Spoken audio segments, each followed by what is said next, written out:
Hi everyone, and welcome back. I have recently found this article which has given me quite a bit to think about. Missouri bill to require father's consent on abortion revives men's rights issue. Let's go through the article and see what it says. A Missouri bill to require women seeking abortions to get the written notarized consent of the unborn child's father is reviving a long-standing argument about men's rights in abortions. Pro-choice groups are livid over the idea that a woman would need a permission slip to have an abortion, and I can see their point. But for years, men's rights organizations have protested the legal double standard that allows women the unilateral power to decide to abort a fetus or to bear the child and get child support payments from the father, whether he is willing or not. And that's another very good point I agree with. But they are kind of two different fields. The pro-choice group are talking about a woman who does want an abortion, and she has every right of not wanting to become a mother. But the second part is talking about a woman who does not want to abort a child, who wants to become a mother, and can decide whether the man becomes a father or not. And the man doesn't have a choice in that. And they do kind of, they are both very good points, but they are in different fields, so they don't actually contrast with each other. In December, Missouri State Representative Rick Brattin, a Republican, introduced a bill that would forbid a physician from performing an abortion unless and until the father of the unborn child provided written notarized consent to the abortion. Pregnancies that are the result of rape or incest are exempted, and if the father has died, the woman must sign a notarized affidavit, I hope that's how it's pronounced, attesting to that. In an interview with Mother Jones magazine, Mr. Brattin said he thought of the bill because he needed his wife's written consent to get a vasectomy. Okay, I've already given my opinion about the written consent about the abortion, but he actually does have a point if it's true that he needs a wife's consent, written consent, to get a vasectomy. After all, don't feminists always shout, "My body, my choice"? Suddenly that doesn't apply to men? Now, I don't know if this is actually true, whether he needs his wife's consent to get a vasectomy. I don't know American law, but I do get the impression that if that was just pulled out of his arse, he would have been called out on it by the article, and he wasn't. So I'm tempted to take that for good. Mr. Brattin's bill was promptly denounced by Eilis Hogue, again, guessing at the pronunciation, so please bear with me, president of the NARAL, Pro-Choice America. "What? Are you joking?" she said in a recent email to supporters that described the bill as forcing women to get a permission slip for an abortion.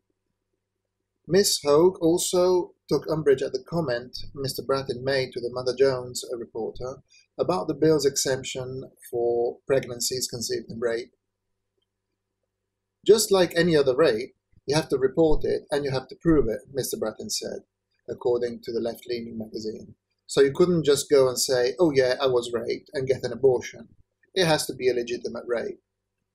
Now keep in mind that legitimate rape thing, because it has an unfortunate history as a term. But for the rest, he's perfectly right.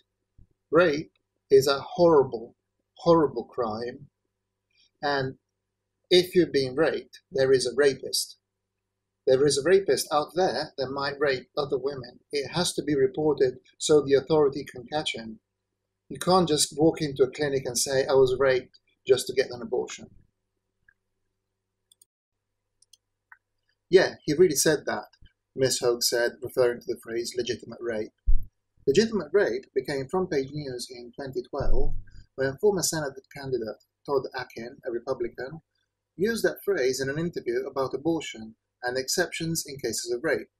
Pro-choice feminist groups pounced on Mr. Akin for for being clueless about the gravity of rape and helped his opponent, Senator Claire McCaskill, Missouri Democrat, cruise to a second term. But he had a very good reason to use it in this case, because Mr. Bratton has since told the Associated Press that his statement to Mother Jones referred to the state definition of rape. What I was trying to explain is whatever is considered by statute to be a rape should apply in this, he said. I'm not going hacking here and trying to redefine what it is and all that kind of garbage. So basically what he's saying is that it's the legal definition of rape that's going to apply, not whatever feminists come up with. You can continue reading the article for yourself, make up your own mind basically.